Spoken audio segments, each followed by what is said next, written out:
Praise the lord. ಪ್ರೀತಿಯ ಸಹೋದರ ಹಾಗೂ ಸಹೋದರಿ, ಈ ದಿನ ನೋಡೋದ್ರಲ್ಲಿ ಬಹಳ ಸಂತೋಷವಾಗಿದ್ದೇನೆ. ಯೇಸು ಕ್ರಿಸ್ತನ ಮಧುರ ನಾಮದಲ್ಲಿ ನಿಮಗೆಲ್ಲರಿಗೂ ವಂದನೆ ಸಲ್ಲಿಸ್ತೇನೆ. ಪ್ರೀತಿಯುಳ್ಳ ದೇವ ಮಕ್ಕಳೇ, ಈ ದಿನ ಹೊಸ ದಿನ ದೇವರು ಕೊಟ್ಟಿದ್ದಕ್ಕಾಗಿ ದೇವ ನಾಮಕ್ಕೆ ಸ್ತೋತ್ರ ಸಲ್ಲಿಸೋಣ. ಪ್ರೀತಿಯುಳ್ಳ ಮಕ್ಕಳೇ, ಆತನ ಕೃಪಾ ವರಗಳಿಲ್ಲದೆ ನಮ್ಮ ಜೀವಿತದಲ್ಲಿ ಏನು ಮಾಡೋಕ್ಕೆ ಸಾಧ್ಯವಿಲ್ಲ.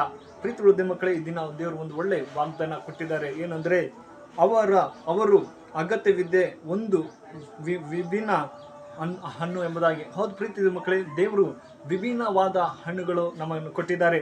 ಇದಕ್ಕೆ ಆಧಾರವಾಗಿ ಪೌಲನು ಗಲಾತ್ಯದವರಿಗೆ ಬರೆದ 5ನೇ ಅಧ್ಯಾಯ 16ನೇ ವಾಕ್ಯ ನಿಮಗಾಗಿ ಓದ್ತೀನಿ.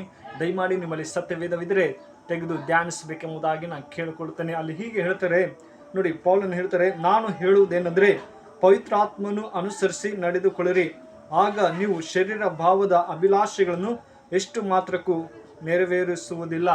ಆಮೀನ್, ಹಲ್ಲೆಲೂಯಾ. ಪ್ರೀತಿಯ ಮಕ್ಕಳೇ, ಗಲಾತ್ಯ 5ನೇ ಅಧ್ಯಾಯ ನೋಡುವುದಾದರೆ ಪ್ರೀತಿಯ ಮಕ್ಕಳೇ, ಅಲ್ಲಿ ಫಲ ಕೊಡುವಂಥ ಪವಿತ್ರಾತ್ಮನ ವರವಾಗಿದೆ. ಅಲ್ಲಿ ಪ್ರತಿಯೊಂದು ಪ್ರೀತಿ ಮತ್ತು ಸಂತೋಷ, ಸಮಾಧಾನ ಕೊಡುವಂಥ ಒಂದು ಹಣ್ಣುಗಳು ನಾವು ನೋಡಬಹುದು. ಪ್ರೀತಿ ದೇವ ಮಕ್ಕಳೇ, 7ನೇ ವಚನ ಹಿಡಿದು 16ನೇ ವಚನವರೆಗೆ ನೋಡೋದಾದರೆ ಅಲ್ಲಿ ಪ್ರೀತಿ ಬಗ್ಗೆ ಮತ್ತು ಸಂತೋಷ ಭರಿತವಾದಂಥ ಪೌಲನು ಬರಿತಿದ್ದೇನೆ. ನಮ್ಮ ಜೀವಿತದಲ್ಲಿ ಕೂಡ ಯಾವ ಥರ ನಾವು ಪ್ರೀತಿಯಿಂದ ಮತ್ತು ಹಣ್ಣು ಉಳ್ಳವರಾಗಿ ಜೀವಿಸ್ತಾ ಇದ್ದೀವಿ ಎಂಬುದು ಬಹಳ ಮುಖ್ಯವಾಗಿದೆ. ಅದೇ ಥರ ರೋಮಪುರದ ಪತ್ರಿಕೆ 7ನೇ ಅಧ್ಯಾಯ 14ರಿಂದ 25 ವರ್ಷ ನೋಡೋದಾದರೆ ಧರ್ಮಶಾಸ್ತ್ರವು ಪಾರಮಾರ್ಥಿಕವಾದೆಂದು ನಾವು ಬಲ್ಲೆವು, ಆದರೆ ನಾನು ದೇಹ ಧರ್ಮಕ್ಕೆ ಮಾರ್ಪಟ್ಟವನಲ್ಲ.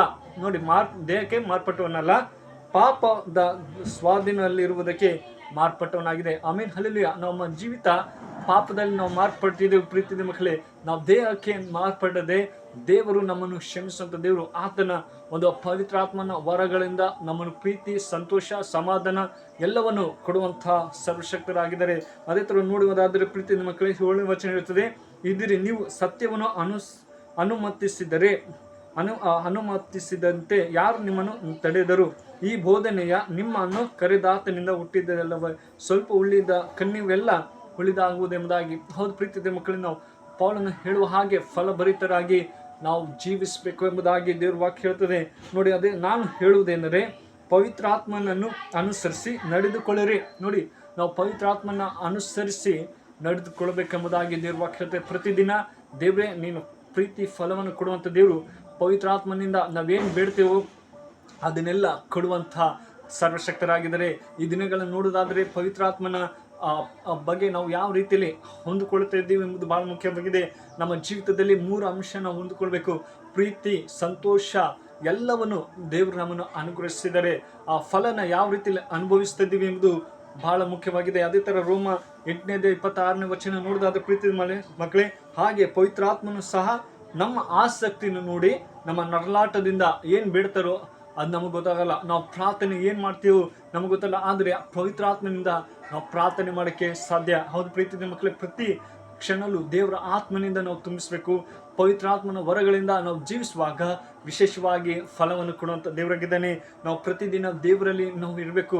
ದೇವರೇ ನಿನ್ನ ಆತ್ಮನಿಂದ ನಮ್ಮನ್ನು ತುಂಬಿಸು, ದೇವರೇ ಅಪ್ಪ ಹೊಸ ವರಗಳಿಂದ ತುಂಬಿಸು, ಹೊಸ ಹಣ್ಣುಗಳನ್ನು ಕೊಡುವಂಥ ದೇವರಾಗಿದ್ದಾನೆ. ಒಳ್ಳೆಯ ಫಲವನ್ನು ಕೊಡುವಂಥ ಸರ್ವಶಕ್ತರಾಗಿದ್ದಾರೆ. ಪ್ರೀತಿಯ ಮಕ್ಕಳೇ, ಆತನ ಒಳ್ಳೆ ಮಾರ್ಗದಲ್ಲಿ ನಡೆಯುವಾಗ ನಮಗೆ ಬೇಕಂತೆಲ್ಲ ಫಲವನ್ನು ಕೊಡುವಂಥ ದೇವರಾಗಿದ್ದಾನೆ. ಈ ವಾಕ್ಯ ನಿಮ್ಮ ಜೀವಿತದಲ್ಲಿ ಆಶ್ವಸಿ ಕಾಪಳ್ಳಿ. May God bless you. ಪ್ರಾರ್ಥನೆ ಮಾಡೋಣ, ಕಣ್ಣು ಮುಚ್ಚಿ ಪ್ರಾರ್ಥಿಸೋಣ. ಪರಿಶುದ್ಧನೆ ಪ್ರೀತಿರುವ ತಂದೆ, ಒಳ್ಳೆಯ ಸಮಯಕ್ಕಾಗಿ ಸ್ತೋತ್ರ. ದೇವರೇ, ಕಳೆದ ವಾರದಲ್ಲಿ ಅದ್ಭುತವಾಗಿ ಕಾಪಿಕೊಂಡು ಈ ನೂತನ ದಿನ ಕೊಟ್ಟಿಕ್ಕಾಗಿ ಸ್ತೋತ್ರ. ಪವಿತ್ರಾತ್ಮ ವರ ದೇವರೇ, ಯಾರಿಗೆ ಹಣ್ಣು ಇಲ್ಲೋ ಆ ಫಲನ ಕೊಡುವಂಥ ದೇವರಾಗಿದೆ, ವಿಭಿನ್ನವಾಗಿ ಕೊಡುವಂಥ ದೇವರಾಗಿದ್ದಪ್ಪ. ನಿಮಗೆ ಸ್ತೋತ್ರ. ಈ ಮುಂಜಾನೆ ವೇಳೆಯಲ್ಲಿ ಈ ವಿಡಿಯೋ ಯಾರು ನೋಡ್ತಾರೋ ಆ ಮಕ್ಕಳನ್ನು ಆಶ್ವಸಿಸು, ಒಳ್ಳೆಯ ಆರೋಗ್ಯ ಭಾಗ್ಯ ಕೊಡು, ನಿನ್ನ ಆತ್ಮನಿಂದ ತುಂಬಿಸಪ್ಪ ಅಂತ ಪ್ರಾರ್ಥಿಸಿದ್ರೆ. ಪ್ರೀತಿ ಉಳಿದವರೇ, ಈ ಚಿಕ್ಕ ಪ್ರಾರ್ಥನೆ ಕೇಳೋದಕ್ಕಾಗಿ ಸ್ತೋತ್ರ. ಪ್ರತಿಯೊಂದು ಕುಟುಂಬನೂ ಆಶ್ವದಿಸಿ ಕಾಪಾಡು, ಒಳ್ಳೆಯ ಆರೋಗ್ಯ ಭಾಗ್ಯ ಕೊಟ್ಟು ನಡೆಸಬೇಕೆಂದು ಪ್ರಾರ್ಥಿಸಿದ್ರೆ. ಪ್ರೀತಿ ಉಳಿದ ಈ ಚಿಕ್ಕ ಪ್ರಾರ್ಥನೆ ಕೇಳಿದಂತೆ ಯೇಸು ಕ್ರಿಸ್ತನಲ್ಲಿ ಬೇಡ್ತೇನೆ, ಜೋಡ್ತಂದೆ. Amen. May God bless you.